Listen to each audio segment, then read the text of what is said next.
Cigar Company is your one-stop shop for all your cigar needs. Whether that's a brand new humidor, a box of those new cigars you've been waiting for, a top-of-the-line cutter or lighter, a place to enjoy the finest cigars and spirits with friends, or the only cigars grown right here in the Sunshine State, we've got you covered.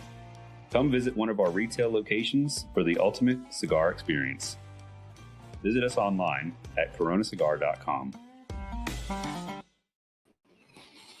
How about that cigar? How about that cigar? Ladies and gentlemen, welcome to the Corona Cigar Studios for episode 291 of How About That Cigar Live. Thank you so much for joining us live on Facebook, live on YouTube, and live on Rumble. And if you're listening after the fact on the audio podcast, thanks so much for making How About That Cigar a part of your regular audio podcast rotation. We really do appreciate that. And of course, take just a few minutes and click on all the big, beautiful buttons. No matter where you're watching or listen, be sure to click on like, follow, subscribe, anything that looks like it's good to click on. Click on it. Smash button on this side. Did I smash it too much? I don't know. I think it was always right there, but maybe it maybe it moved. That one guy that does our stuff changed it on us. No. I think you're just like seeing things. Should we get him in? I think we absolutely need to. Come on in, our fantastic Justin Smoke producer. Justy Smoke, excuse me, not Justin Smoke. Whoa, what? Going down, guys. Still getting used to the no beard. Well, you got the beard back, but it's back in like 2 days. 2 weeks, you know. Yeah, that's quick. That's what. That's like Cro-Magnon shit right there. Like you fucking knuckle dragger, you. No, I don't know if I'm gonna let it go. We'll see. You might. I don't know. Yeah, I might do whatever. You don't have to worry about it. Yeah. Because the least of my worries. Right? Yeah, exactly. It's gone. It's gone. Anal leakage is a big part of your. Ooh, I don't have the issue yet. Wow. What is that, like 50 thing? Or? That was 50. It starts coming. He told us that in confidence, and you're it's just us three here. What do you mean? Is there more than us three? Oh, that's. Oh yeah. See, we got people watching. We got people in the comments already. Hi guys, how you doing? All right. So, the Twins are meh. The Yankees are still in first place. Actually, the Yankees are kind of extending their lead. Well, fuck them right now. In first. Why? Because the Mets are still doing better than them. Well, don't worry about that. Don't worry about that. We'll have a Subway Series in October. That'd be cool. And then, Yankees win. NBA I don't care Finals. about basketball, and I don't care about football. Well, I don't care about. But I'll say I don't necessarily care about basketball. But I'll say that because last week I was like, the Pacers are going to get destroyed. And the Pacers won game one. I was not expecting. I mean, it was only by a bucket. They're not going to win again. I don't know if they will. The next, I think, game 3 is Wednesday. I'm pretty sure game 3 is Wednesday. Stanley Cup final is tied 1 game apiece. Game 3 is happening as we speak. So if any of our wonderful viewers would want to put some live scoring updates in the comments, we sure would appreciate that. You know what I want to talk about sports-wise? I'm sorry, guys. We're going to go off the rails a little earlier today. Do it. What the fuck is going on with Pittsburgh signing that fucking idiot? They should have just let him crawl in a mountain and die. A yurt, whatever. Yeah, he's a cancer. Aaron Rodgers, I think it was $16.5 million for a 1-year contract, $10 million guaranteed. With options for up to $19.5 million if they win. There's a chance. Not with him though. I don't think he's so. I mean, they think there is. You know what this is? The coach wants to get out of Pittsburgh, and this is the only way he can do it. He's gonna have such a shitty year. They're gonna fire him at the end of the year, and he's gonna go get a better franchise. Yeah, I mean, Tomlin is a great coach. He is, and he needs. I think it's taking its course there. He needs to get out of there. Yeah, I think he needs to get out of there. Well, and not to get off on too much football stuff, but I was disappointed finding out today that our defensive back, Jair Alexander, was released and picked up by the Vikings. And picked up, was it the Vikings? I don't think it was the Vikings. I don't know if he's been. You didn't believe me last year when I said we got your running back. I don't know if he got picked up by anybody yet, but that leaves us kind of thin at the defensive back position in Green Bay. So I guess we'll see how that goes. But let's jump into this week's Spirit of Mystery, brought to us by Postania Cigars. Do you find yourself unsatisfied with the top 10 list from How About That Cigar? Are you wondering how cigars from Postania didn't make the HBTC list, but found their way onto other lists? Well, fortunately, you can be reminded every week with this Postania Cigars advertisement. Postania Cigars, the #1 unranked cigar in the industry. And since they are one of our sponsors, I am going to give them a quick shout out. Yeah. They will be here in Minnesota on July 19th. That's right. At Ramsey Smoke Shop. So come meet Mike Stuffing Cabbage. And It's pretty good. I had to find out on Facebook that he was going to be in Minnesota. So I sent him a text and I was like, you're coming to Minnesota. And I had to find out from a local shop owner. And he just sent the laughing emoji. He didn't even answer. Didn't even. So you got a text. I didn't get a text. Oh, see what he's doing here? He's doing this over and over again. I'm This is telling his you, MO. it's just let's just go find another bridge and light it on fire. Yeah. I can't help it. He texts me. I don't know what to say. I don't know what to tell you. I'm Have a sip of that. deeply hurts. All right, so this is the Spirit of Mystery for this week. It is a bourbon. And I was saying before we went live, it's got a really, really nice aroma to it. And there's something, and I know it's going to sound weird. Just go with me on this. Let's hear it. It does smell mostly like bourbon, but there's this interesting sweetness that right off the bat, as soon as I smell it, it reminds me of bubble gum. I know that sounds messed What up. kind of bubble I gum? get it. Like bubble gum? Yeah, like your classic, like Okay. Bubblicious or Yeah. Bubble Yum or something like that. Okay. So this bottle I was told to buy this bottle by Mike, who we're going to have on the show here shortly. This is one of his, I think, favorite bottles, maybe, or one that he likes. Oh, So he told us to get the bottle. Now I'll let him get on. I'll tell the rest of What the was story. that? What was that? Ooh. Ooh, like ooh. I All right, just so- jizzed Now my it just- pants. Ooh. Or, yeah, this is interesting. This has Ooh. got something different Okay. going on. It's so there's a little bit of this medicinal kind of thing, but then that sweetness, that also the flavor reminds not bubble gum, but there's this unique kind of sweetness that's different than your average everyday bourbon. You know, your average everyday bourbon, that sweetness kind of reminds you of like vanilla or brown sugar or something like that. But this is different. I can't really put my finger on what it is, but I like it. It doesn't taste high proof. This tastes kind of average proof level. But man, this almost finished maybe in something or some kind of unique. Okay, now the finish is really long and now it's converting like oh man, this is weird. I know it's weird. Cinnamon candy kind of like, I don't know. I can't. It's really unique and cool, and I like it a lot. So I'm excited to keep drinking that. We'll reveal later in the show what this week's Spirit of Mystery is. But absolutely, positively, it is time to get our special guest on the show. Yes. And as always on How About That Cigar Live, special guests brought to us by Drew Estate. And Drew Estate is proud to unveil Deadwood Dominicana. She represents a milestone for Drew Estate with the focus purely on the Dominican tobaccos inside, all enhanced by the Mexican San Andreas binder and Connecticut shade wrapper leaf with a premium sweet cap. Available in 4x38, 5x50, 6x50, and 6x60. Dominicana made her grand debut at the 2025 PCA show in New Orleans with MSRPs of $6.50 per cigar through $13.50 per cigar.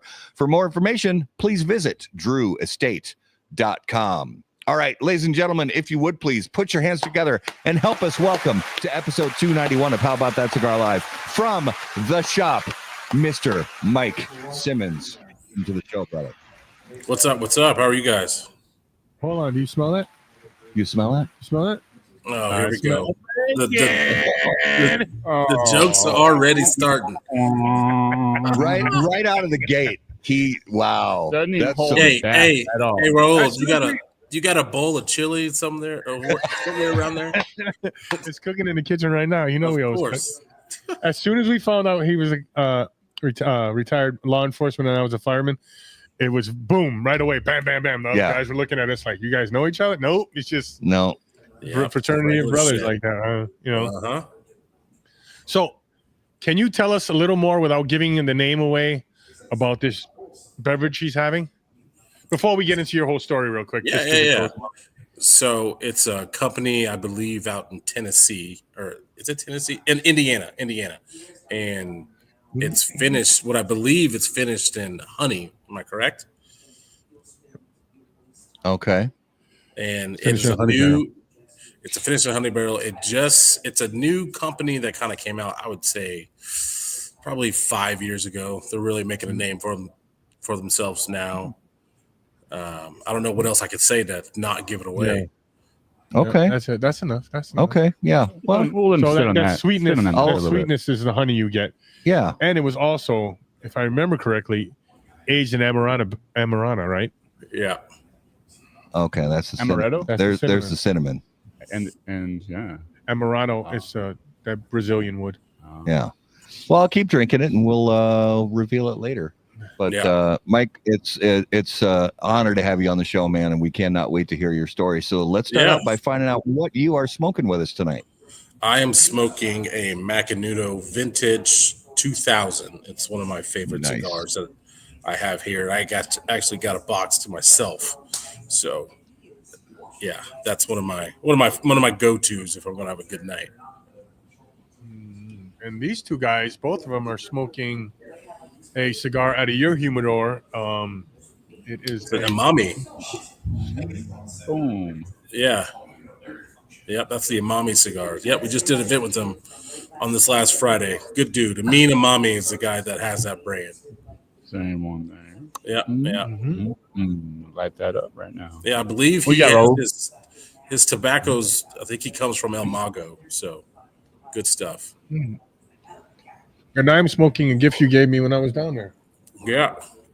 Yeah. One of my members brought me a box back to those DBLs. So Solid. yeah. Nice. All right. So, Mike, give us a quick background on what your former life was, what you're doing now, how you got into cigars, and then we'll go from there. Yeah. Very first of all, too. Yeah, and your very first cigar, what you got in, what got you into I it. gotcha. So, born and raised here in Kansas City. I was like me and Raul, giving shit back to each other, but I was a cop for 15 years. Kind of got to the point in my career where I was just like kind of falling out of love with it. And, I told Raul, I kind of like got tired of getting shot at. So it's like, hey, what's the next best option is trying to open up my own business. I always wanted to open up my own business and been in cigars for a while. I smoked my first one, 2012. It's right when I got out of the academy, and it was a Rocky Patel. I don't remember which one. I think it might have been a Decade. So I went like straight into it. I didn't start the sweet stuff and smoked it and loved it. And I was like, I can get into this. And then my second cigar was a Liga Privada number 9, which was a bad idea because I was not ready for that. So that knocked me on my ass. But yeah, so been in cigars since then. And then, yeah, like I said, I got to a point in my career where I was like, kind of want to do something different. So I took a chance and opened up the shop. And, here we are today. I'm so grateful I did. I love the community. I love the culture. I mean, it's been a blessing. And, I've met some good people when I was a police officer, but I've met some even better people doing this. So it's been good. Loving every minute of it. Nice. So, me being a few years away from retirement, how was that transition going from wearing a uniform into having your own business and finding your building, which is fucking fabulous? It's a beautiful building. Yeah. It just has the perfect drive. Tell us how that transition went and how you found your building. Yeah. So the transition, I mean, it was, I would say I left in 2023, July 21st, 2023 is my last date. And then the next day I kind of found this building, in which I simply just got lucky. So, I mean, the transition, it's definitely tough because, when you retire from a career, that's all you know. And I've been a cop since I was 21. And so you definitely have some like identity issues and still dealing with all the PTSD stuff and all the mental stuff. And I wasn't quite ready just to transition straight into the real world, civilian world. But, I see a therapist, I see all that stuff. And I like I was telling you guys when we were before we got the show started, I still help out a lot with first responders. We do meetings here when we're closed. There's actually one finishing up right now. It's called JFU meetings for first responders come down and kind of get shit off their chest. It's kind of a form of therapy. So, I'm still involved in law enforcement world that way. Do what now? You got any firefighters coming in there? Yeah. I kicked him out though before you. No, we do. We got we got police, fire, then we got dispatchers too that come. So, but what was the name of that? It's called we call it the JFU meeting. So, a little backstory on that. Like we had one of the guys so there's a program called WCPR that I'm involved with. It's called West Coast Post Trauma Retreat, and it's a program. It's across the country. Like they have a retreat that's in California, a retreat that's in Washington, a retreat that's in Kansas City, and I think Indianapolis. So it's like a week-long therapy retreat for first responders. So a person that went through there, they got out of the retreat and they kind of wanted somewhere to go to kind of talk about everything they were going through. And they didn't know where to go, so they went to an AA meeting, and everyone's kind of saying their hi, introduction, hi, my name is Mike, blah blah blah, I'm an alcoholic. And he got up and was like, hey, my name's John, and I'm just fucked up. And so that's where the name JFU meetings come from. Like, hey, we're just coming up, we're all just fucked up, and we're just here to talk about our problems. So yeah, I love it. Yeah. And so then going back to the building, I got extremely lucky in this building. I walked in, and this is a 100-year-old building. I know you can kind of see it, a little bit in the background. 100-year-old building. It used to be back in the day, it used to be a funeral home. So there's a bar next door that was the actual funeral home, and this was like the carriage house. And then downstairs where our VIP lounge is like the morgue. I don't tell that to a lot of people, but yeah. So it's a cool building. We still got the original wood floors, and I just got lucky. I walked in and I knew right away. I was like, this is it. I looked at 4 or 5 other places, and it didn't just have that feel, and they were quite small, and I didn't know what I wanted exactly, but I wanted to an old school type of vibe, type of lounge where you walk in and it's a cigar lounge. It's not like a sports bar. There's not a lot of TVs around. Not knocking the shops that do, but I just wanted to focus on what a true cigar lounge is supposed to be. I tell people, if you come in here, I want you to think of if you walked into a lounge in 1940, what would it look like? And I kind of mirrored that here. So yeah, like I said, I just got lucky with the building, and old building, brick wall, brick exposed, old wood floor. We got lots of leather furniture. We got one TV. That's not the focal point. We got live jazz music every Friday and Saturday. So we kind of hit home on what a true cigar lounge was back then. So, and then people love it. I mean, you're not distracted by technology here. If people come here, they relax, they enjoy themselves. We got good people, good environment. And then we also have a lot of females that come in here too, which is you don't see a lot of lounges have, because it's inviting, it's welcoming when come in here. So yeah, that's my space. Yeah. So when we first started talking, you said, yeah, it's just like a hidden gem, and I'm like, well, we do a segment called the hidden gem, and it works out perfectly. That is a hidden gem, and hopefully it's not going to be hidden for long. I know you have members already, and you have a few members already. Yeah, but I hope that place blows up for you, brother. Yeah. It's such a good feeling there. Yeah. The hidden gem too. It's it's one of those things. It's I kind of got an ass backward business model, because it's I definitely want a ton of people to come in and enjoy the space, but it's I don't want there to be 80 people in here every single day, because I want my members to really enjoy being in here and enjoying the space. And I do a lot of marketing and a lot of social media stuff, but I'm kind of fine with being a hidden gem for a while. I know this place is going to blow up, because I know I was talking to you, my goal overall, in the long term, is I want to be the best cigar lounge in the country. I want people to go around and talk about how great this place is. I want people to hey, if you're going to Kansas City, you got to come to the shop. I want to be that pinnacle. Oh, fuck, you got me with pom-poms already. I'm already cheering. Yeah, appreciate that. By the way, I'm rocking the hat and the shirt. Yeah, merchandising at its best. So he's got merchandise too. So yeah. Tell us a little bit how you put your humidor together, because that's kind of a large part of the cigar business. Yeah. So Yeah, we don't have we have a humidor. We got a pretty it's not like a huge humidor, but we got a good sized humidor. We got, I would say, about 250 facings in it. But the way I put it together, I definitely got to put my sweets in there, get that to get that market. But then I kind of I go with a little bit of everything. I want people to be able to walk in and kind of find something that they're going to know or they're going to like.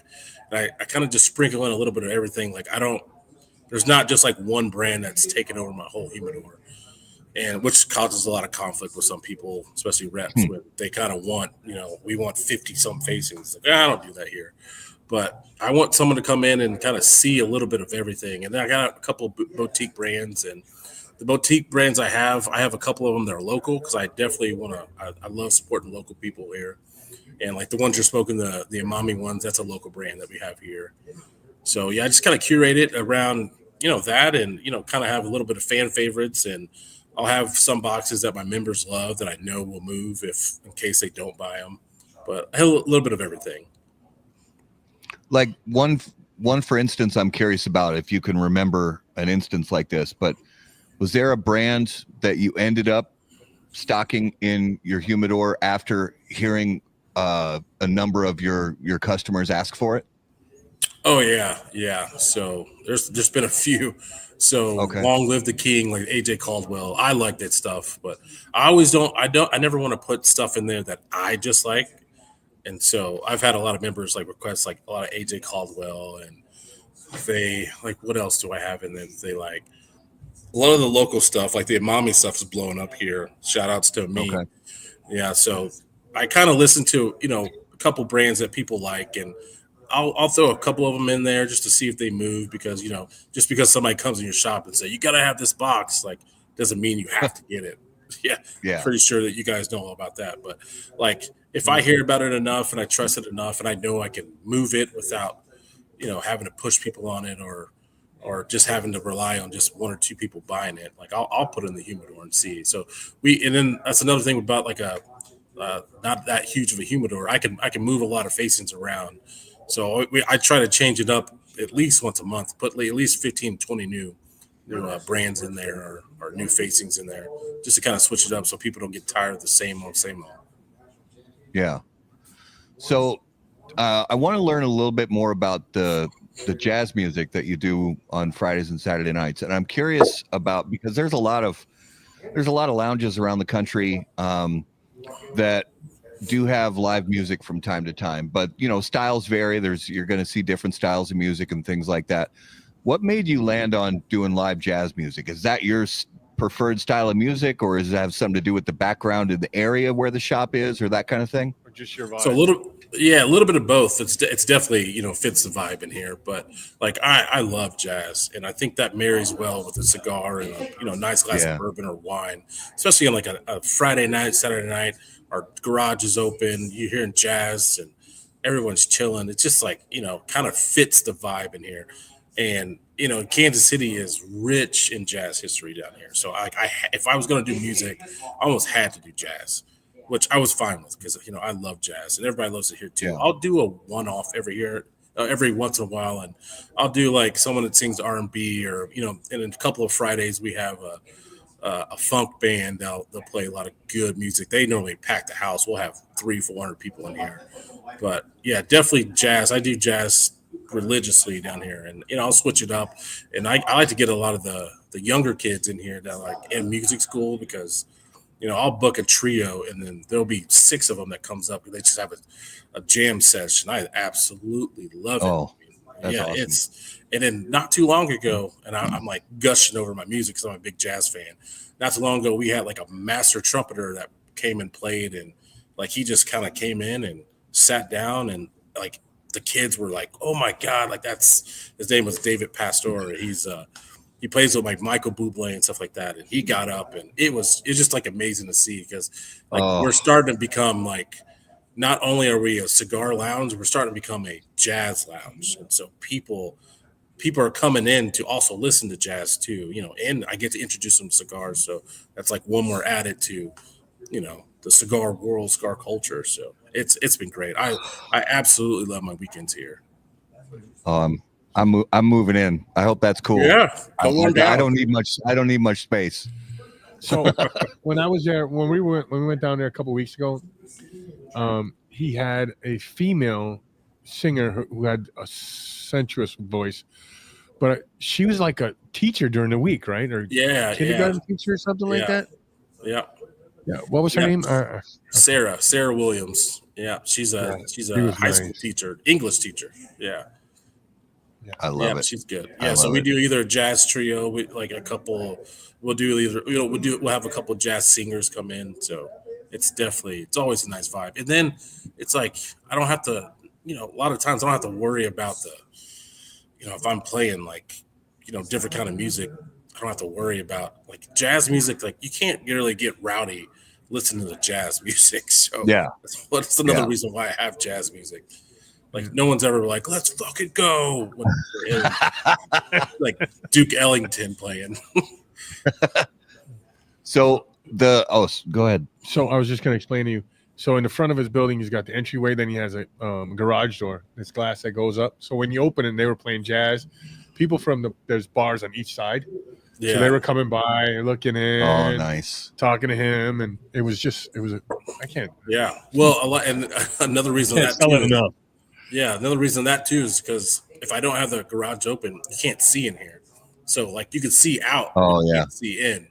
And that's made for a reason. Like I want my members and my clientele to have some privacy when they come in. I don't want people walking by and being able to look through the window. So yeah, definitely when we open the garage, people were like, oh, we can see inside now. So around the country, everybody's got different laws and regulations depending on where they are at. Here in Minnesota, there's some really nice cigar shops around the Twin Cities area, Minneapolis, St. Paul. But people who want to enjoy a adult beverage with their cigar can't do it here in Minnesota. Yeah. What are the regulations where you are? Yeah, so we do BYOB. You can't serve alcohol here. I mean, you can, but you got to go through a lot of loopholes and stuff like that. And I find it easier, like, hey, just bring your own shit in, so I don't have to worry about it. Yeah.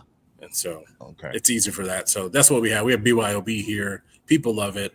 And I think it's easier for especially the proprietor to do that. So I don't have to, the insurance and the license and all that stuff. I don't even, Okay. I won't name the other shop that we stopped at, but they had a full brewery. They distilled their own beer and they had. Oh, okay. Yeah. So that's on the Missouri side. Yeah. Okay. Yeah. That brings me up. That actually is a good segue, because there's the Missouri side, there's the Kansas side. Yeah, yeah, we're like a rock throw away from Missouri. Yeah. So is there and you hear different things from different people. Is there a true rivalry from one side of the river to the other, or is it like who's got the best? Who's got the best that, the best barbecue, the best breakfast, the best cigar lounge, the best, whatever it might be. What are some of those rivalries, that get talked about a lot around there? Yeah. Well, there's definitely a rivalry. Yeah. It's a friendly one though. Yeah. And it's definitely one, it's KCK and KC Mo. We're definitely always at it on something, especially barbecue. Over here, we definitely got the best. We think we got the best barbecue. We got two of the spots that are like nationally known. I think you guys, Raul, you stopped at Slaps, didn't you? I think on your way down. Pretty good. Yeah. But then on the Lake Cigar. Go ahead. Go ahead. But we also stopped at Chef Jay's. On the other side. Fuck, that was good too. Yeah. He likes KC Mo side better. It's a friendly competition. We like to go at each other for little different things, but in the cigar wise, cigar culture things, like, man, we all try to get along. It's such a small community and we all share the same customers. So we're definitely not at each other's throats, because there's people that come here that I'm like, hey, if you're on the Missouri side, go check that place out, and vice versa. They'll do the same to me. So we all try to be very kosher here on the cigar side of things. But there's definitely a rivalry when it comes to other stuff.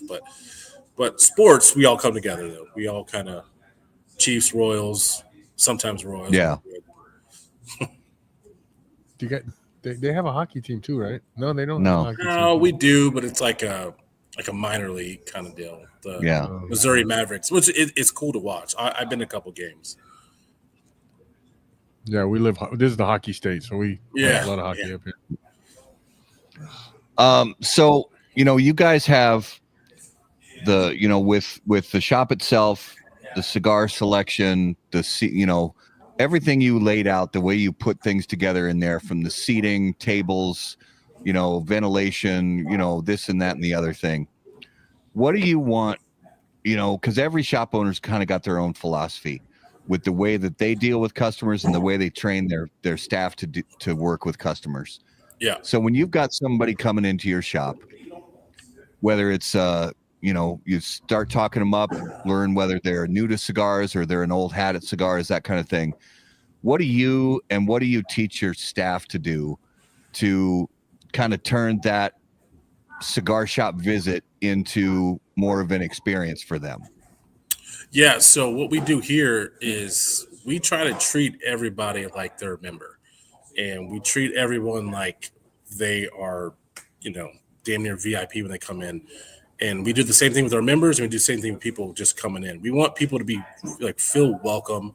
We don't want to shy people away, especially if they're getting into a cigar for the very first time. Like, we want them to come back. We want them to be a part of the culture. We want them to go visit their shops. So we try to treat everybody almost the same, to where we're like, hey, come in. We help them out as much as we can. And a good thing about me, I have a great staff here, so I can sit and enjoy talking with people, and I love doing that, getting to know their stories and how they started cigars and where they're from and so on and so on. But yeah, we definitely want people to feel comfortable here, and we make it make it inviting, and I think that's it's part of the culture, and so we definitely try to marinate that here too. Absolutely.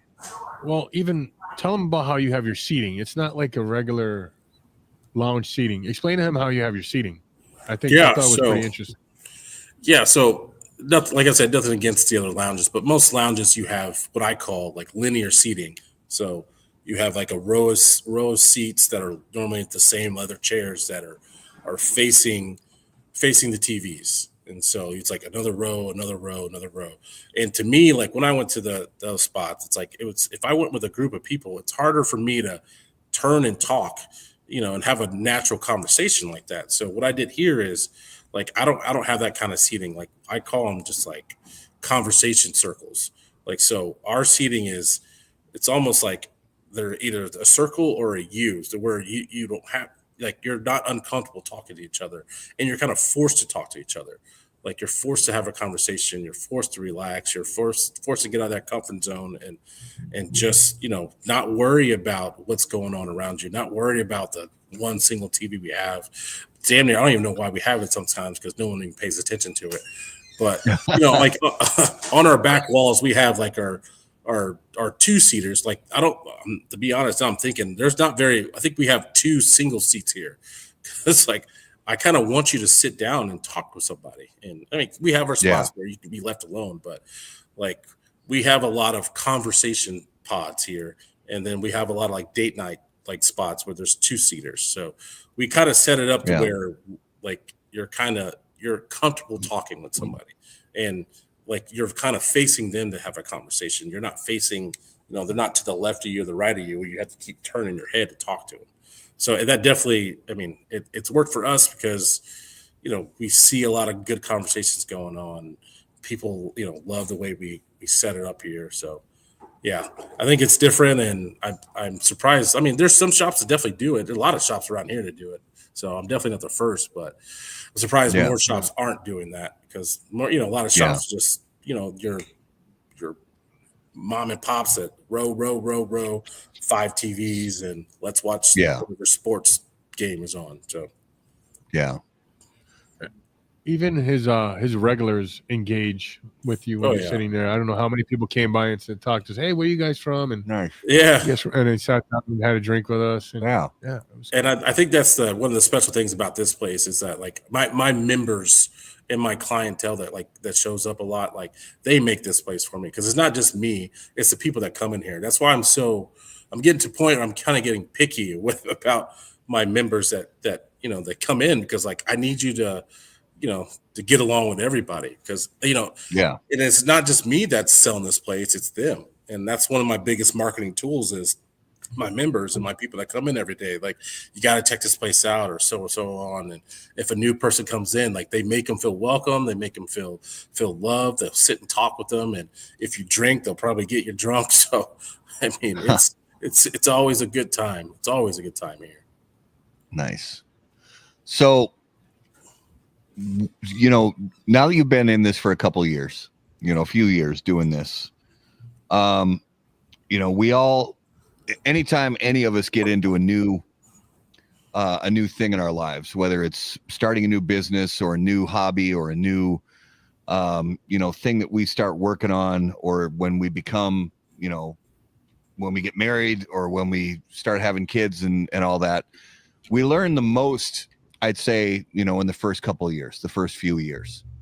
And for you as a shop owner and as a lounge owner and as somebody who wants to promote the cigar culture, what would you say you now understand as the most misunderstood thing for somebody who's out there thinking, I want to open up a cigar lounge someday? Oh, that it's easy. It ain't fucking easy. It ain't easy. You just can't come in and smoke cigars all day. Yeah, right? yeah. That's what it's not. I mean, that's what my wife thought I was doing, just sitting smoking cigars. Yeah, it definitely is not easy. I mean, there's a lot that goes into it. You're still running a business, so there's a lot on the the back end side that a lot of people don't see. Because everyone, I have so many people come in there, like, they love this place and like, oh man, I want to do this and I want to open up a shop, so on and so on. I'm like, good luck. It ain't as easy as you think. Because you got to think about so many things. You got to think about your location and think about like your clientele and what you're going to put in your humidor, your space, and there's so many different things you got to think about. So that's definitely one thing that I learned being in this business, is how tough it is. Because someone described it to me as, it's like owning a small business is like having an infant child that never grows up, because you're constantly thinking about that child. You're constantly thinking about the business. You're constantly thinking about, when you're away from it, you're constantly thinking about it. You're always worried about it. You're always thinking of how you can improve this and that. And it never stops, which is a good thing, because you definitely don't want to get complacent in your business to where you're like, everything's good, so I'm just going to keep it the same. So exactly. Yeah. So I have a two-part question. Well, maybe not a two-part question. One, we have a member of a private club who actually, the owner is a retired police officer, and all his members, he sits down and has a cigar with them and interviews them kind of to see if they fit in. Do you do something like that too? Yeah, we just kind of started that actually the last couple of weeks. So what I'll do, like, if somebody wants to come in and want to be a member, I'll definitely talk to them that night and kind of, fill them out and, see where they're coming from, see how long they've been smoking and yada, yada, yada, and see what they want to get from it. But then, like, I'll tell them to come back, because normally when they come in, it's, they're having a good time, and, normally my members are showing them love. So it's like it's a great night for them. Like, hey, come on in when it's slow, when I want to talk to you just one-on-one, just kind of get more from you. And so what I'll do is I'll have them come in and I'll have, talk to them a little bit. And then if I get a good feel from them, I'll give them an application and we'll go from there. But what I want to start doing is I want to have like a board of some of my trusted members. Like, not only do I kind of got to approve you, like, they got to kind of sit down with you. And like, because it's not just me that, has to deal with you, it's everybody else. And all it takes is, one bad apple to ruin it all. And we have great people here in Kansas City, especially cigar world. So hopefully I never have an issue with that. But I definitely think sitting down with people and, getting to know them, like you said, smoke a cigar with them, kind of do an interview process before they get in. Cause it's a commitment on both sides. It's, you're now a member of, a cigar lounge. And when I tell people when they join, it's like, hey, you're family now. You're part of this family, and that we all got to get along. So let's get in this together. I like that. The tribunal of members. Yeah, but you got to pick the right ones, though. You can't have the members that just drink all the time. Don't want anybody. Yeah, the members that want to keep it only 10 people in there. Exactly. The other question I had is, tell our viewers and my co-host here, how you got the name and your idea of what your name was going to be, and then how you got the name. Yeah. So like originally, like, so our shop, we're in the historic Strawberry Hill district, like the Strawberry Hill neighborhood in Kansas. And so when I originally was looking for a place down here in this area, I originally was going to call it the Hill Cigar Lounge because we're in Strawberry Hill. And I know that St. Louis has a cigar lounge called the Hill. So I was going to call it something, the Hill, blah, blah, blah, cigar lounge or something like that. But so when I got into this building, there's a huge sign out front that says the shop, because it used to be a mechanic shop, like back in the day too. And I looked at that. I'm like, I can't change the name of that. Like that one, that's going to cost too much money. And two, I don't got fucking time. And so I was like, you know what? We're going to change it to the shop cigar lounge. And it worked. I mean, and I was telling Raul when it was here, it's like, what's one thing, you go to a city or you're looking for a cigar shop. What do you Google? Cigar shops near me or whatever. And what do you think is going to pop up most of the time? The Shop Cigar Lounge, because it's in the name.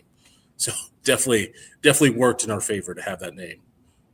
And it kind of works too, because like there's like, everyone says, hey, we're going to the shop. You're like, oh, where are you going? Oh, we're going to go to the shop. Everyone calls their local cigar lounge the shop.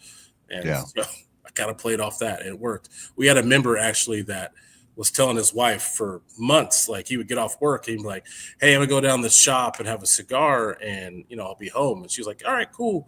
And one day, like they were on a date night, he was like, hey, the shop has some live jazz music. Let's go down.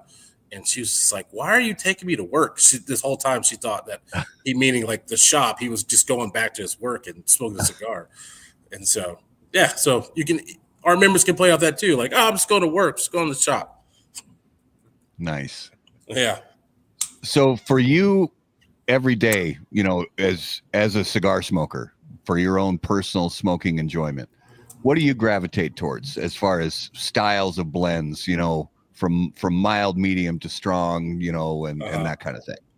So I used to smoke just heavy, just Maduro all day, every day.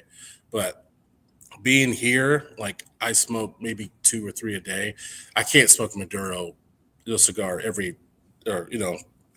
cigars every day. So I am just a mix of everything. I'll really smoke anything. I can't get back into sweet. I've tried, I did that when I first started. I smoked the acids like everybody else, but I just can't do it anymore. I mean, I'm not knocking the people that do it. I just can't get into it. So like if a new brand comes in and they're like a sweet or infused cigar, I'll have some of my members that like them, like, hey, smoke this and tell me how it is, because I can't do it. But I'll smoke anything. I normally smoke like a lighter one, like to begin the day, and then I'll definitely go Maduro or a medium cigar, in the middle of the day or at the end. I always like to end my night on Maduro. I've always been, that's nice. I'm a bourbon guy too, so I like my bourbon high proof. So high proof bourbon and a Maduro, can't get any better than that. I think they were talking about he likes it 125. Him and Mike were going, yeah, we want 125, 135. Yeah. I'm like, that's fucking gasoline. Nah, it's great. I say anything over you get over 120 is great. 130 plus is, in my book, 130 plus is high proof. If it's below 130, it's like medium proof, and if it's below 100, it's just for mixing cocktails. Exactly, I'm right there with you. Yeah, most of the things I give you is about 100 proof. Yeah, I just bought a bottle. There was a stretch. Jack Daniels. There was a stretch for a while where 140. Mm-hmm. It was Jack Daniels barrel proof, single barrel proof. The barrel proofs, yeah. I love that shit. Yeah. There was a stretch there for a while where you were bringing me stuff for like a couple months straight, where every week it was like 115 to 118 or 112 to 118, somewhere in there. I guess I got to stop shopping for some hotter shit. Oh man, knock them out. That's all right. That's all right. All I have to do to go to bed is just walk upstairs, just crash. I'm good with that. So, have you been to PCA yet? No. Did I tell you my PCA story? Why I didn't go? No. Can't wait. Gotta hear that. Is that why you're bringing it up? No. Oh, shit. You knew something. Okay, now, I didn't know this. I know a lot of information. I'm bringing questions up so you guys learn. Yeah. So I will go to PCA. I have not been to PCA. So story about PCA and why I didn't go. Real quick, let me lock the door because we're closed and I see some people. I'll be right back. Hold on. Yeah, no worries. So look at the inside there. I love that. You get the lowdown on the stories when you go there, and then we find out on the show. And then I do my job. I bring up questions for everybody else. That's kind of what I do. Yeah. So back to my PCA story. So like I said, I plan on going this year. The reason why I didn't go, so when I first started this, I had a cigar mentor. He opened up a couple of cigar shops like across the country, and I met him down in Florida. My sister was getting married down there. I'm not going to say his name, not going to say his shop because I don't even fuck with him no more. But so I got into it, and let's say I went down to my sister's wedding, went to a cigar shop like I normally do if I go out of the state. And I found this lounge, loved it. And, it was just a cool spot. And then I was talking to this guy, and I was like, yeah, I want to open up a shop back in Kansas City. And, I was just kind of talking to him, blase. And then the owner comes up. He's like, hey, man, let's sit and talk. I've opened up a couple and, I would love to help. And I was like, sure. So I sit down with them, and then I actually come back the next day. We talk for 3-4 hours about everything. And then after I left, we got each other's numbers. And then when I went back home, I literally, because I was very serious about it. So I talked with him maybe once a day or once every other day about, what to do here, there, just all the little stuff. And I'm not going to lie, the shop would not be where it's at if it wasn't for his help, because I didn't know how to open up a cigar lounge. And I could go to the places, around here, but that's kind of tough going into a local shop and say, hey, I want to open up a cigar lounge and I'm going to, be your competition. Please help me out. Yeah. So I definitely didn't want to do that. So it was nice to have somebody that was out of the state and helping me. And so he helped me for, I would say, 6 months. He helped me and doing everything, my business plan, the humidor, and every little thing here, like air ventilation, how to do my memberships, just everything that I could think of. And then, so we got to the point to where I got to, I was about maybe a month away from opening. And now I'm getting to I got to order my cigars. And so, like I said, I'm new to this and I don't know how to order cigars. I assumed that you had to talk to reps but I was I'm new. I don't know any reps. And so he's like, hey man, don't worry. I'm gonna help you out. I'm like, all right, cool. And so me and him, we went on this distributor site, Meyer and Dutch, where you get, it's like a Walmart website. You can get whatever the fuck. Oh yeah. And he helped me. We literally picked out, we were on the phone for probably an hour and we picked out $9,000 worth of cigars. Right. And so I was like, great, and then the shipping and handling was quite a bit, and me being naive, and he's just like, hey, don't worry about it. I do business with them all the time. I'll get it waived. I'll get it sitting here and I'll ship them to you. I haven't had a problem with this guy this whole entire time. And I was a cop for 15 years. So my radar is not going off yet. I kind of did my checks with him, and I talked to people that knew him. They said he was a good dude, everything. So I was like, because I'm tight with my money. And I was like, all right, this is a lot of money, but I trust you. Let's do it. So I ordered the product, and now we're getting about 2 weeks away to my grand opening, and I don't have product, and he's not answering his phone. Oh, so, yeah, I know. And so he just goes dead silent on me. So I call him a couple times. He's not answering, and I finally call his shop, and he answers. And I'm like, hey, where's my shit, man? And he gives me this pity story, I was in the hospital, almost died, blah, blah, blah, blah, blah. I'm like, all right, man, just send me my stuff. He's like, all right, I'll send it out today. I got it all here. He's like, sorry, everything's been crazy. I'm like, all right, cool. And then he's like, I'll give you the tracking number, blah, blah, blah. All right, never get a tracking number, never get a phone call. Call him again, same thing. I'll get it to you, yada, yada. And at this point, I'm like, I'm not going to get this shit. I just got duped over for $9,000 with fucking product. So I was like, you know what?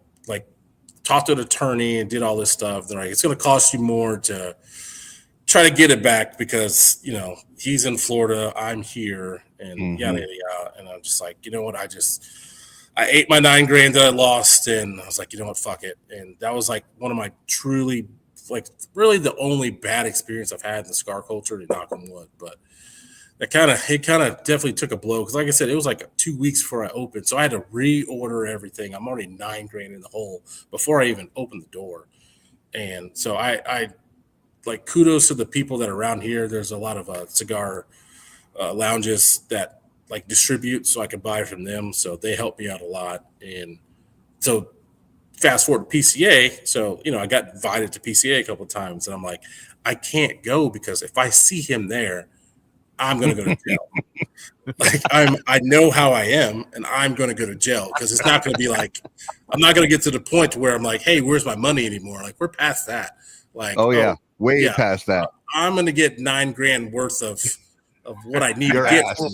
Yeah. And so that was why I didn't go to PCA. And then come to find out, we looked around, like, I would say about 6 months ago, and we found out that his shops were shut down. So I'm like, all right. So now there's a good chance that he won't be there, and now I can go. So the whole reason why I wasn't going is because I didn't want to go to jail.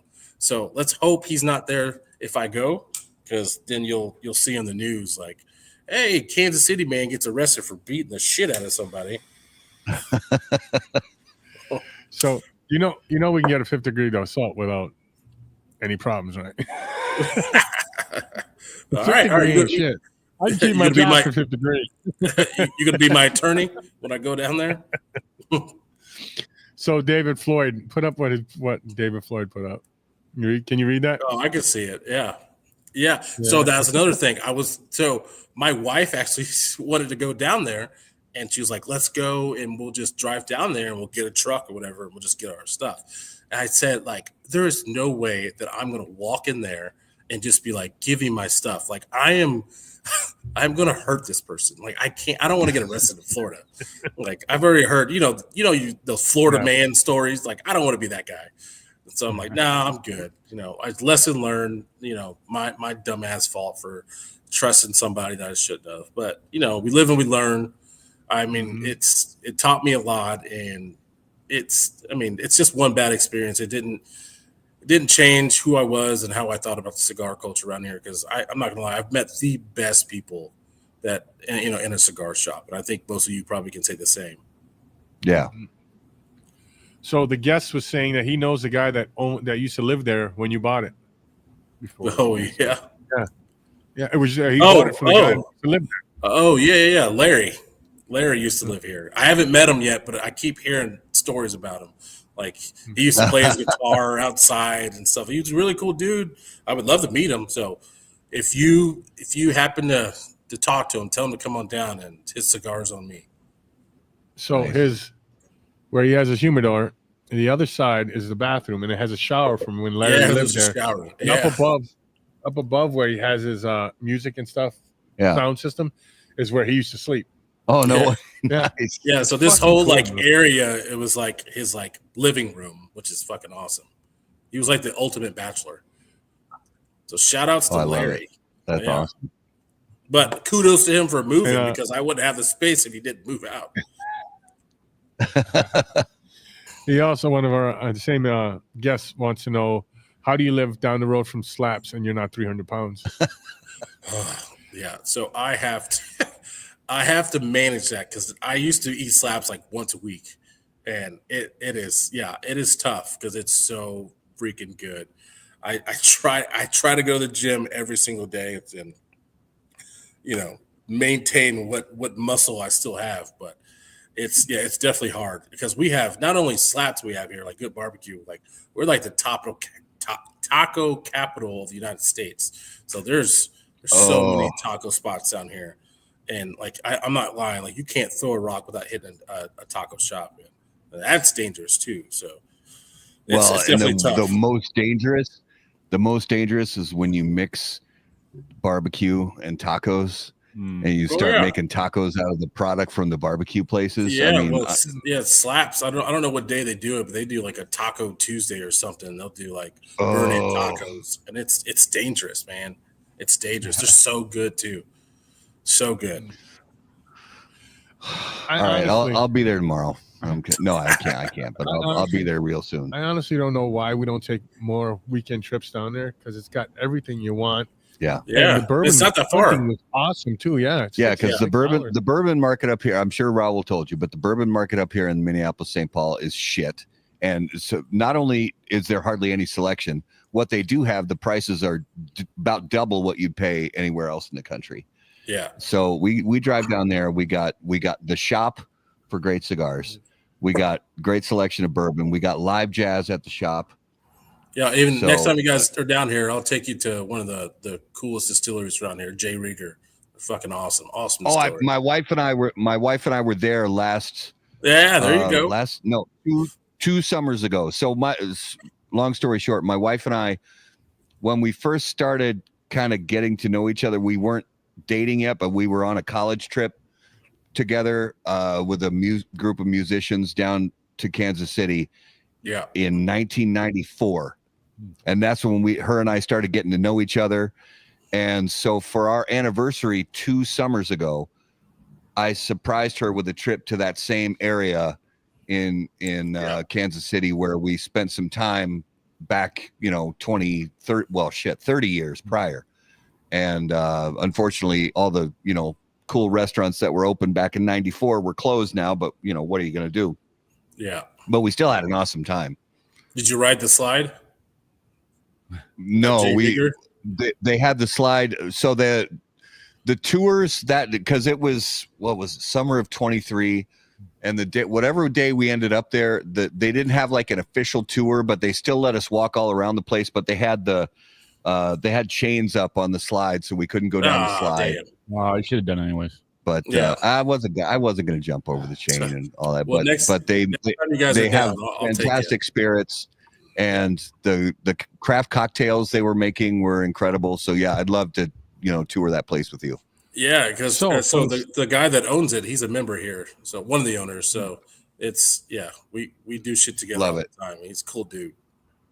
So funny story is that Sunday we went out to eat at that Chef Jay's, and then we went to another lounge in Kansas City, and I got sick. I mean, I threw up like there was no tomorrow. Jesus. On the tip of my toes. So I talked to the guys. I said, bring me back to the hotel. They actually went there and did the tour and got a few bottles from that place, and they loved it. They said that it was nice and hot. But yeah, I don't know what it was. I ate like a pig, and then I had 2 cigars, and then some barbecue and all this. Yeah. Well, you ever heard of powdered Tylenol? No, that's some legal shit. The guy at the lounge. No, the guy at the lounge said, "Here, have some of this," because I said I had a headache. He's like, "Was it here or another lounge?" It was at another lounge. Oh, I won't say which. I don't think you took Tylenol. That's what I'm getting at. Powdered Tylenol. Yeah, I opened it. It was in a pack. It was sealed. That shit was cocaine, bro. Right. Yeah, no wonder you guys. That book is sugar. So I took down it, and all of a sudden, I'm sitting there, my mouth's getting watery. I'm like, hold on a second. Went to the bathroom, plugged their toilet. Just that was fucking. Be glad it wasn't your shop. That was fucking Drano and baby powder is what that was, bro. I think it might have been a little roofie. Yeah, you got roofie. Bit, So I went back to the hotel and slept for 10 hours, 12 hours. Those guys went and had fun. But my wife and I had the day after, I think we did our own little tour at J. Rieger, and they were nice as could be. They're like, I'm sorry we don't have any like official tours going, but you guys are welcome to walk all around the place and still get a cocktail in the lounge or whatever. And then it was later that same night we went and had this awesome dinner. I don't know if you're familiar with it or if it's a chain. I don't know if it's a chain or not, but this really awesome restaurant called Graham and Dunn. Oh yeah, Graham and Dunn's good. Yeah, so that was really nice. And but yeah, the whole, we just kind of revisited some of the spots we saw back when we were kids back in 94 and but yeah, next time we'll make a road trip down there and please do. Hit you up when we're on the way. It's nice to have you back again, David. They will give you an ulcer in no time. Well, yeah. I mean, you weren't when you were hurling your guts out. Did you give a shit about your headache?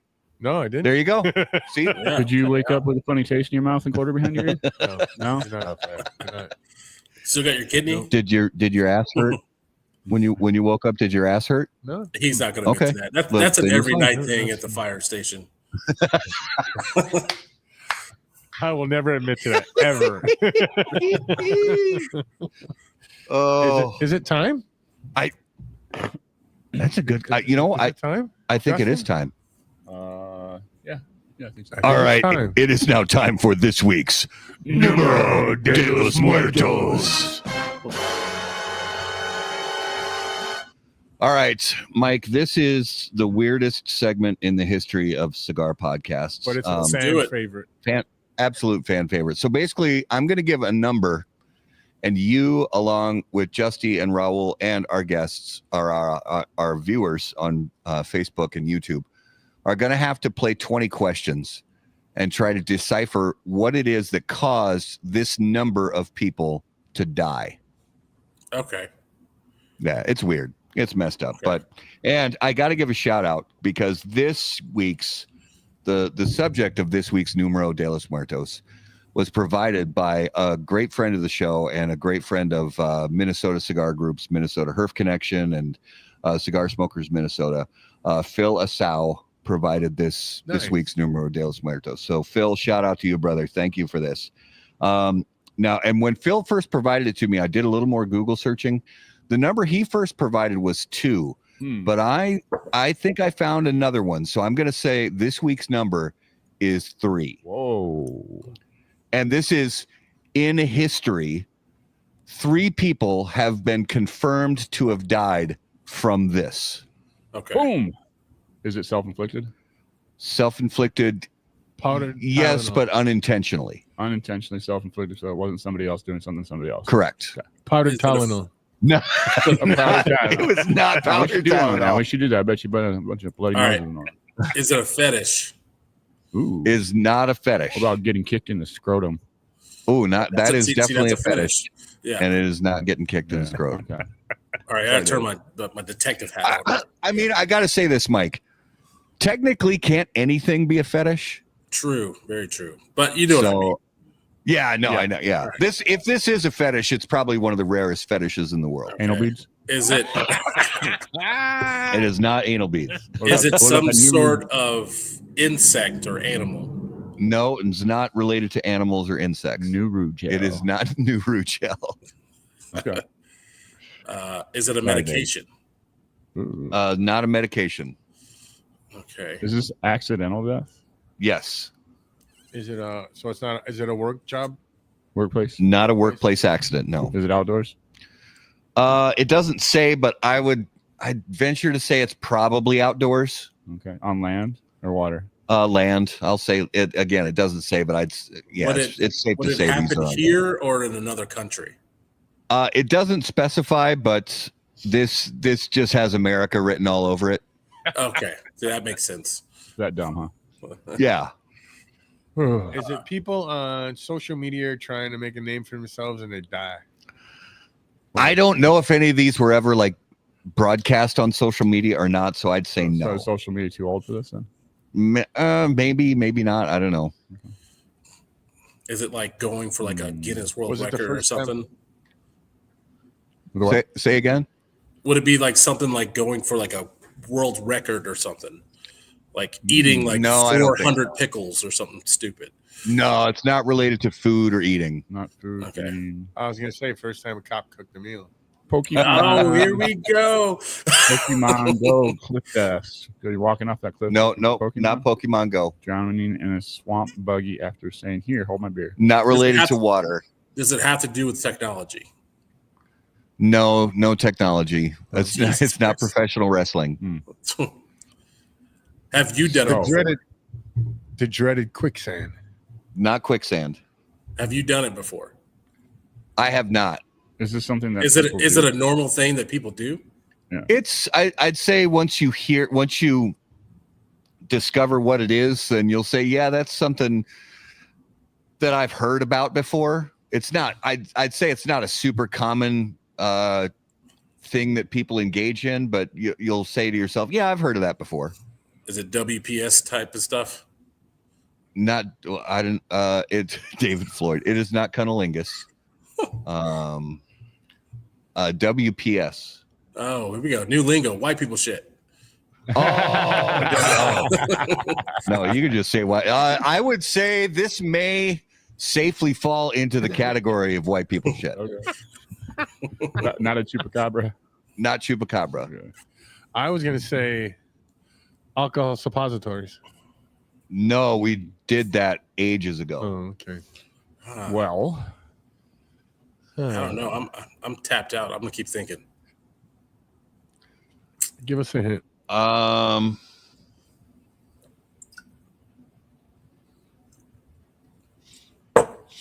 don't know.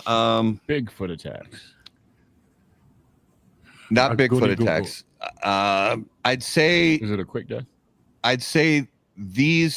This happened. Yeah, quick death, not in all the cases that I'm reading about. No. And there's only 3. I'll say this. Here's a hint. It is caused by a contraption that someone builds.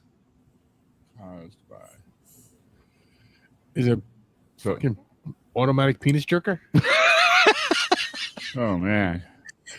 We don't talk Very about what you wrestling. do in your personal life, man. Yeah. I've blown a not lot of that. those things out. Batteries don't last well. It is not. No, it's not that. 3.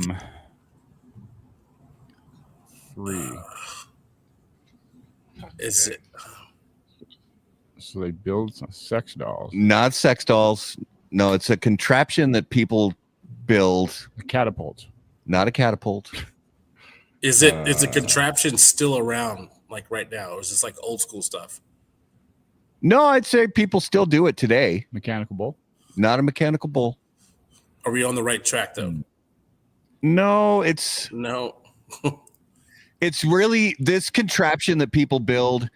They'll build it, and then this has a serious, I'll use the term. This has a serious WPS hold my beer kind of vibe to it. There you go. See, you can use that from here on out. I definitely gonna do Not a that. wood chipper, right? Not a wood chipper. A contraction they built. Yeah, something that Bill. something that somebody builds, and they're like, hold my beer and watch this. Box. Not a boxcar death derby. No. Oh. Think of like in Are they the falling? woods behind the trailer court, 2 a.m. A distillery? You're up. Moonshine? You're It's not a- you're it's not a tweaked meth. out on meth. It's not a and- meth lab because they blow up more than that. It's No. more Yeah, than that's that. we got- 3 a day. We got Yeah. a correct guess. Potato gun blow-ups. Of course, it would be that. Yeah, that is a true WPS hold my beer moment. Mhm. So get this. Oh, fuck. In 2004, an Ohio incident, a 21-year-old man was killed and 3 others injured when a metal pipe used as a potato gun exploded. 2007, Iowa. Shocker. So far we got Ohio and Iowa. Big shock. It's gotta be a Florida. A 21-year-old man died when a potato gun exploded. And then 2017, Melbourne, Australia. Okay. Australia. What? A 15-year-old boy was shot in the face and died in the hospital 8 days later from a potato gun incident. Wow. And in all 3 of those deaths, because typically potato guns, what I've seen, I don't know a shit. You're right. It's PVC, and they use like a small charge of like flammable gas, Yeah. like lighter fluid or a little bit of butane or a little bit of propane or something like that, just to create a small kind of thunk kind of charge. Well, these idiots put either black powder or straight up gasoline in their potato guns, and that's what caused their untimely demise. Oh, boy. Should have done the research. Yeah. So Should have just not made a potato gun. yeah. That too. There you go. Yeah. Yeah, and it says using incorrect or overly powerful fuels like acetylene, gasoline, gunpowder, and oxygen is particularly risky and can lead to dangerous explosions. Yeah, no shit. Yeah, Bill I'm says they sorry, should- but no They shit. should have used the russets instead. Yeah, you got to use russets. That's safer than the Yukon Golds or the Baby Reds. Yeah. Yeah, you don't see that shit happen in Idaho. It's like potato Yeah. capital. Right. Yeah, they know They better. know how to shoot their potato guns. They know better. They know. Hey, Mr. Yeah. King. King Jr. is way up there. What? Mr. King said hello. Oh, I yeah, I didn't said see that. Yeah. What's up, Yeah. brother? So yeah. Oh, and this is another one which, I mean, you can't fix stupid, but it says lack of regulation. Since they are often homemade, potato guns are not controlled or regulated by the government. Well, no shit. Oh, They're shit. people make them out of pipe at home. What the fuck are you supposed to do about that? You can't fix stupid. No, you can't. Period. That's all. What else are you gonna say about it? I would have thought it had been from Indiana for sure. Well, it's close. I mean, you got Ohio, which is right next door, and Iowa, which is only, one state over. Yeah. It's those I states. You got Iowa, Illinois, Indiana. What does the I stand for? Inbreeding. There you go. Damn. And I grew wife's- up in Indiana, so I can. I grew up in WPH, Indiana, so got I can shit on joke that. about that shit. Yeah. Make sure not to tell my wife to listen to this one. She's from Iowa. Yeah. All I'm right, like, so they that said it, was not this me. week's Numero de los Muertos.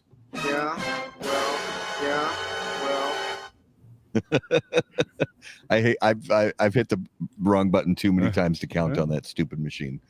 All right. So now it's time to reveal this week's Spirit of Mystery, brought to us by Postania Cigars. I am really enjoying this whiskey. I definitely get that cinnamon, that sweetness, from I mean, you said it was in honey barrels, so I get a lot of that sweetness. The thing I like about it though is it doesn't taste like those fake sweetened whiskeys that you get at shops where they literally throw like caramel color and corn syrup in them, like Fireball or that kind of thing. It doesn't taste like fake sweetness. It tastes real. It tastes natural. So this is a company out of Indiana. Straight bourbon whiskey, finished in honey and amberana cast. We actually did an event with them a couple of months ago too. The owner came down and we did an event here. So good people too. I gotta. You ready to just see the name? Because you're not going to. Yeah, I'm not going to guess He's this not one, gonna but get it. I will say this. This is something that I would definitely buy a bottle of this.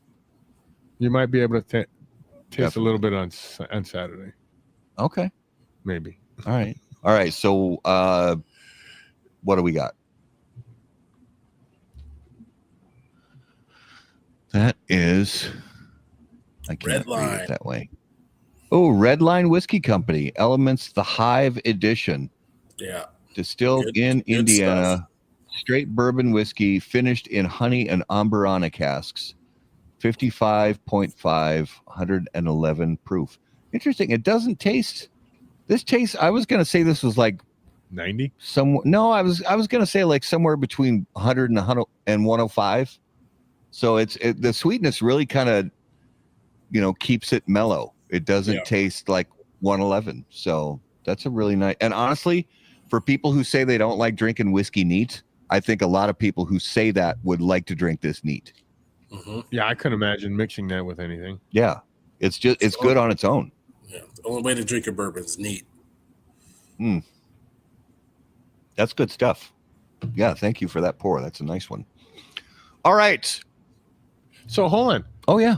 Since we're on Spirit of Mystery, how did I dupe you last week? Okay, so you said, you were talking about your trip to Kansas City, and you said this is from Kansas City, and I thought when you said that, I'm assuming it's from one of the local Kansas City area distilleries. So that's why I said Rieger, because I thought, but then you hit me with the Penelope. You're like, no, I just bought it in Kansas City. It's not from Kansas City. So you kind of duped me a little bit, but it's okay. You wouldn't have guessed it anyway. I forgave you right away. You wouldn't have guessed it anyway. Probably not. I mean, there's 15 Different Penelopes? million different kinds of whiskey out there on the market, and I've got to guess Butt chugging. the exact right one. Yeah, It's not easy. it's not. You've gotten a couple. I've gotten like 2 or 3 ever. You've gotten more. than Ever. Is it more than that? I don't know. I'll I feel say like about it's only 6. 2 or 3. It's about 6.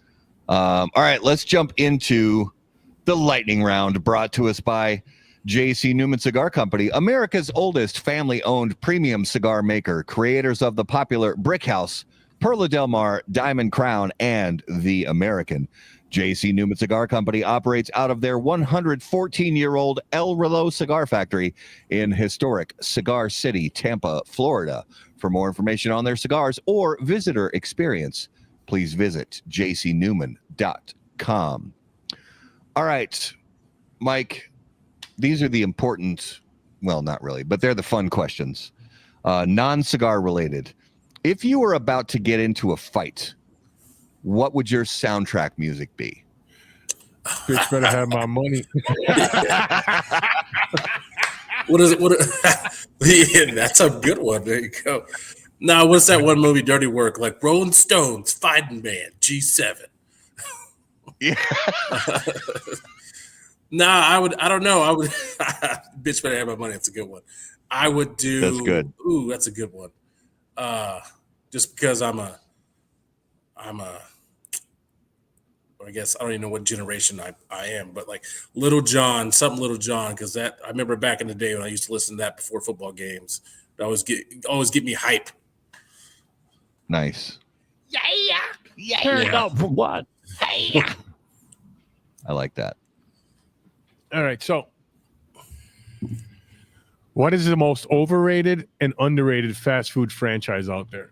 Ooh, overrated. Man, I'll go underrated. I don't even know if this is a fast food franchise, but Five Guys. Would you say that's a fast food franchise? Yeah, we count that. Okay, so that's underrated for me because Five Guys is damn good to me. Yeah, I like Five Guys. Overrated, and I'm throwing it in there just because in my opinion, they're fast food because they're fucking everywhere. It's Subway. I don't like Subway. Oh, Subway's terrible. Yeah. I agree with that. 100%. Subway's so bad. Love Subway. I'm like, they're so everywhere. Yeah. There's more Subways than McDonald's in the world. Seriously? Really? Mm-hmm. Wow. Oh, that's sad. I'd rather eat McDonald's than Subway any day. I can't remember the last time I ate Subway.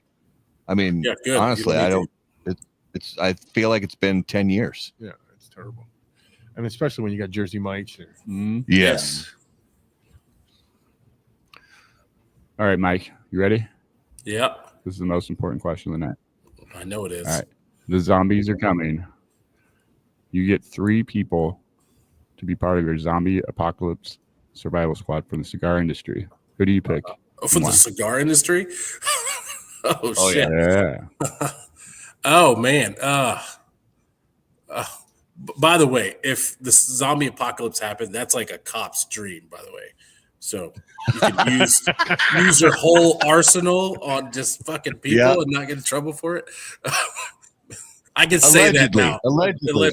I can say that I'm out of it. I'm out of it. Man, that's a good question. That's a funny one. Let's see here. So I would do so. I'm not gonna go like a cigar owner first. I'm gonna go my boy Ben from La Couture down the street. He's got a lot of grit, and he'll go in a battle with me. And then, man, I'm taking. Does it have to be like a cigar like owner or whatever you want? Who's got your back when the zombies are coming? When Who do you want to have your back? Remember, you might need a sacrificial lamb, but Man, oh yeah. No, I'm going. I got a lot of cops in here too, so I'm going a couple of my buddies in here. So definitely for that. Yeah. I can't put a gun in someone's hand if I don't know they know how to shoot it. I know Raul he's used to hoses and male parts in his hands, not a gun. Allegedly, I might have a pew pew somewhere. A pew pew somewhere. Yeah, 1 or 2. Allegedly. Well, the good thing is there's a lot of people in the cigar industry, like even big brand owners and stuff like that, who are very not only gun enthusiasts, but trained gun enthusiasts. Oh, Yeah, see, I don't know that yet, so I got to make sure before I add them to my list.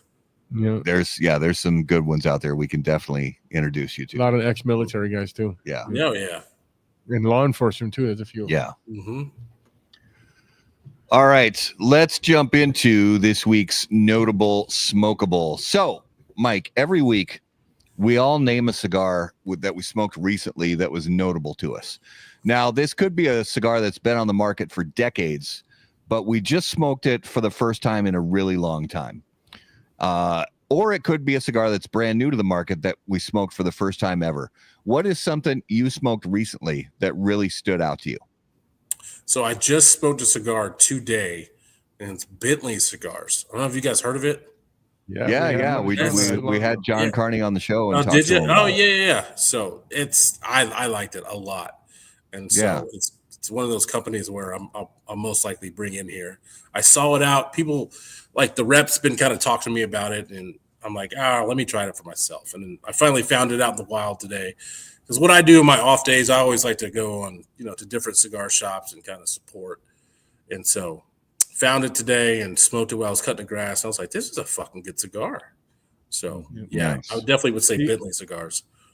Nice. He also has another company he's sales director of, Sales director and distribution, yeah. which puts out a solid cigar, and they got a solid bourbon to go with it. Solid bourbon. Yeah.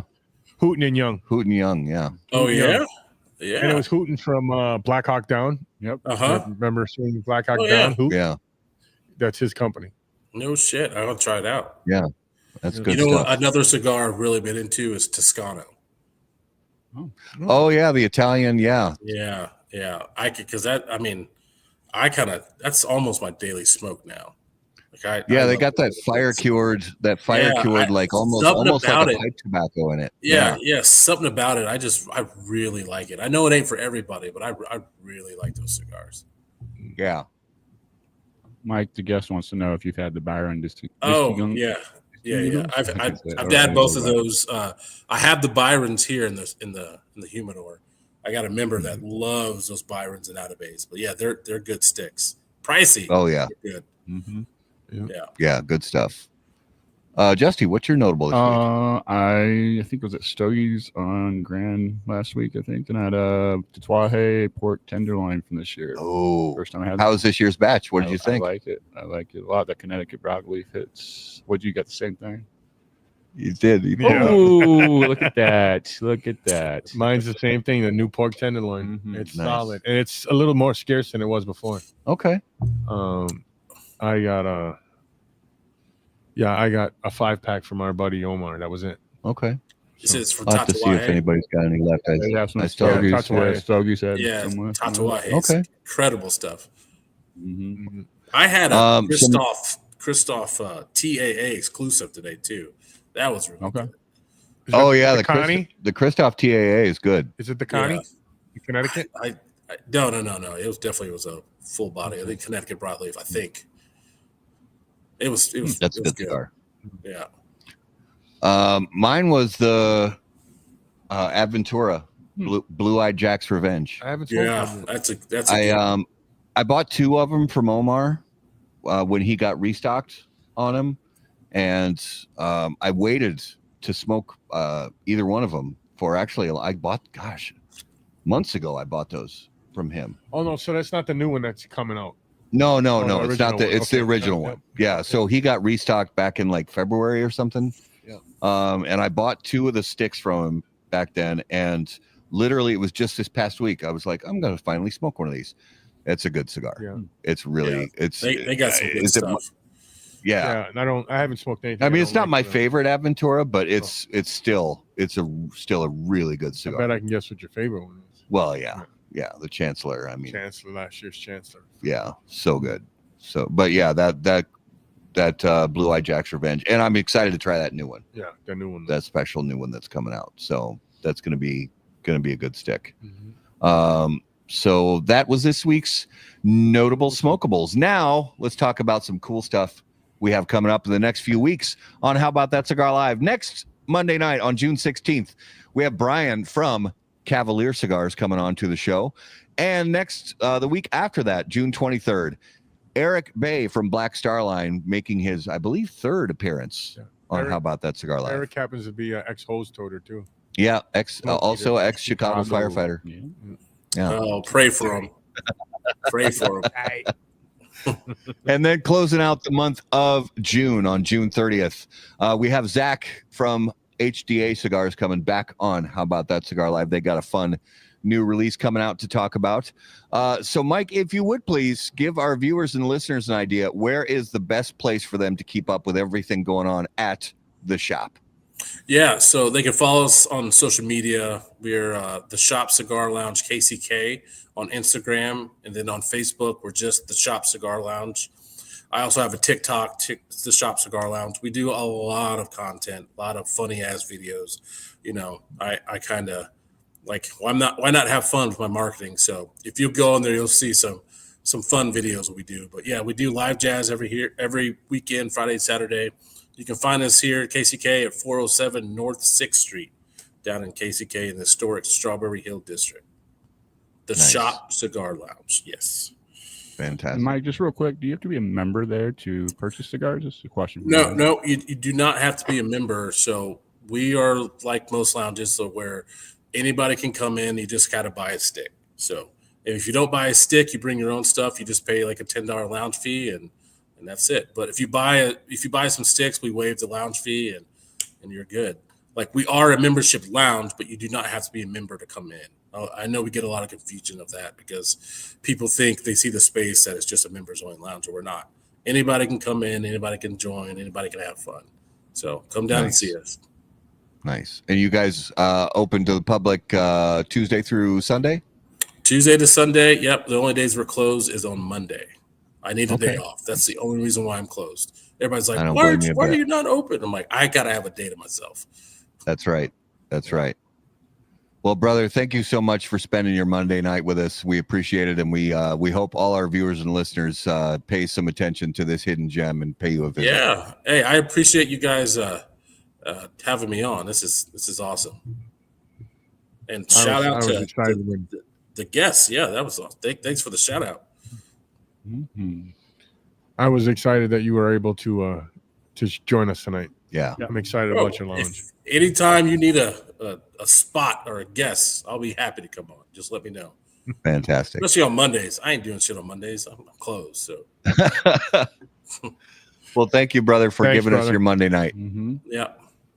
Yeah, no, thank you guys. Oh, I also forgot to say, I do have a podcast myself, Strawberry Hill Podcast on YouTube. So I kind of just chat with anybody and everybody. So check that one out. I like it. Yeah. All right. Strawberry Hill Podcast. Fantastic. Well, we want to thank you for being on the show with us. And we definitely want to thank our viewers and listeners for being the absolute best part of How About That Cigar Live. Guys, thank you so much for being with us again on How About That Cigar Live. Whether you're watching live on Facebook, live on YouTube, or live on Rumble. And of course, if you're listening after the fact on the audio podcast, whether you're working out, driving down the road, whatever it is you do when you listen to your favorite audio podcast, thanks for making us a part of it. If you guys have questions for any of us, you can email us on the website, howaboutthatcigar.com. Be sure to follow us on all of your favorite social media platforms. You will find us at HBT Cigar, where you can click on all the big, beautiful buttons, follow, subscribe, do all the smashing of all the buttons. And of course, until we see you guys next time, burn cigars, not bridges. Thanks, guys.